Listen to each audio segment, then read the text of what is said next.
Hey everybody, doing a quick, this is Eric Smith here, doing a quick little overview of the FEP program, also known as the Federal Employee Program, offered by Blue Cross and Blue Shield for federal retirees.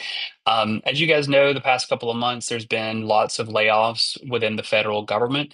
And I know that I've had a ton of calls from agents and from people who are retiring about what to do about federal insurance and retirement. A lot of questions about whether somebody should take Medicare Part B or whether they're required to, and these kinds of things.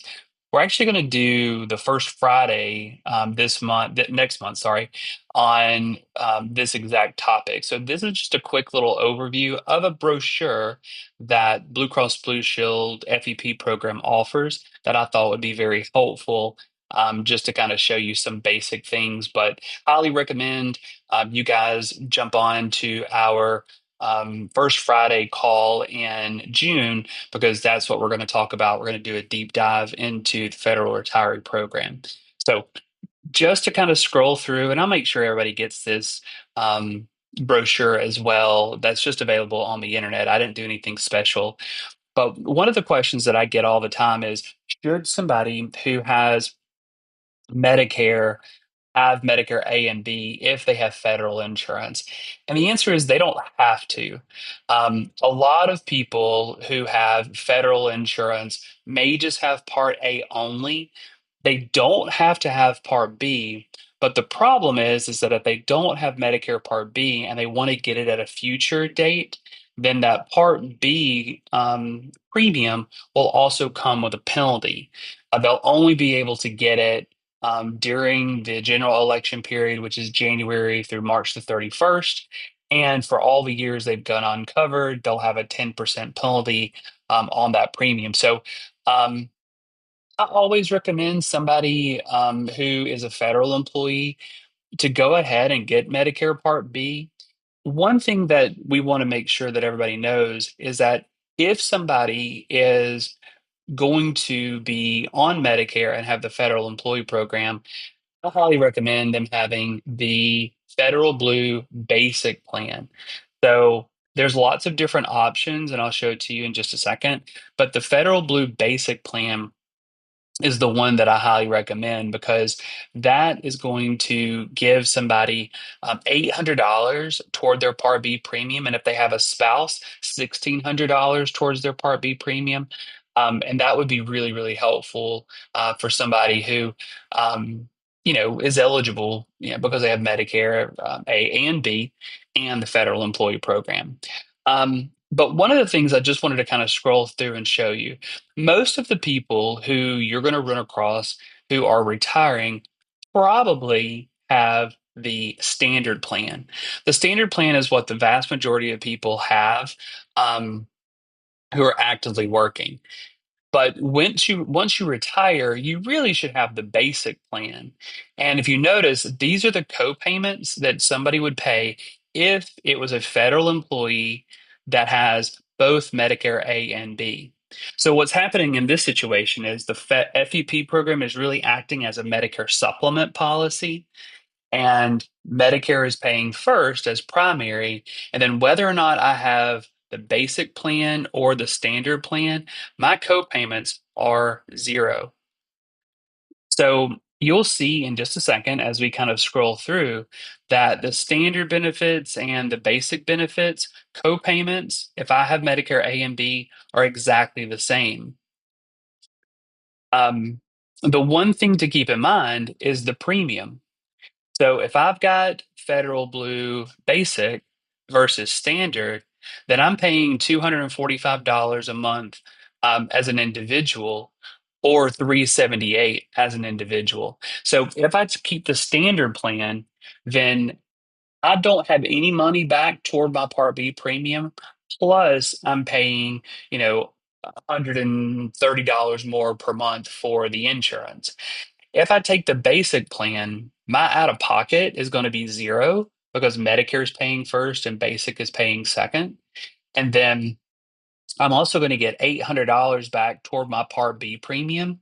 And at this premium at $245 per month, not only is this acting as my supplement, it's also acting as my drug plan, and I'm getting $800 back on my Part B premium. So I think that if I'm a federal employee and I can pay the 245 per month, then I'm paying $185 for Medicare. I'm paying 245 for federal.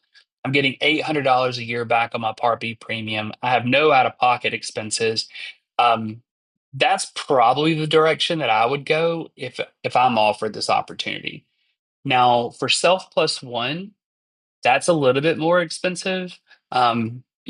This is some kind of thing that we'll talk a little bit more about when we take the deep dive further into this on the first Friday call in June. But this is sort of where the questions come in. Should I have my spouse on it? Should I not? Should I not have federal at all? What are my options? But as we go through this booklet and you just kind of thumb through it, you'll see it talks about prescription drugs. This is an actual Part D plan.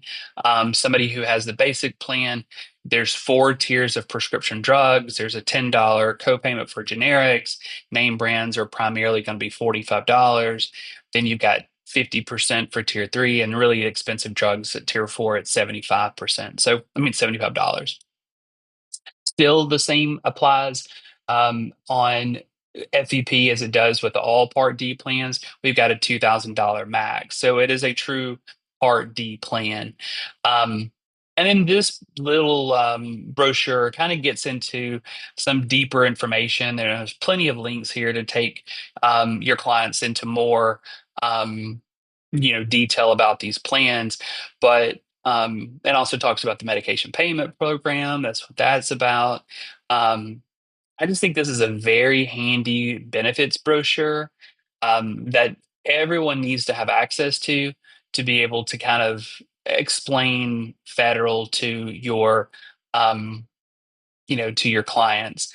Um, so this is kind of getting into the question about should I delay my Part B premiums? And then it's going to talk about the late enrollment penalty. That's what I was mentioning before. So all of this is spelled out in this brochure, but it would be really beneficial for everybody to be really familiar with this, especially as we get more and more people throughout the year who are retiring from federal employees insurance and moving into Medicare. Because once you drop federal, you typically cannot get it back. So that's something to really keep in mind. Um, there is something where you can theoretically suspend it, but that gets in a little bit of some gray area that I don't really know the proper answer. So I always recommend that if you're going to come off of federal, it's the only you're not going to be able to get it back. Once you drop it, you're not going back into it. So the decision that you make about dropping federal has to be um, you just have to know that that's the decision that you want to make and make sure that people understand that. Um, but again, this brochure is going through Medicare Part C. It's kind of giving you all the details. Um, Talks about late enrollment penalties, talks about income adjustments. But this is something that I think is a really um, good brochure to have, obviously, and it's got a ton of phone numbers for people to call and get some additional information. So, anyway, just wanted to share that with you guys this month in our quick newsletter. But be sure to tune in to our first Friday meeting where we're going to take a really deep dive into federal program and compare it to postal workers and things kind of like that you're probably running into pretty regularly. So, thanks so much, and I hope you all are doing well.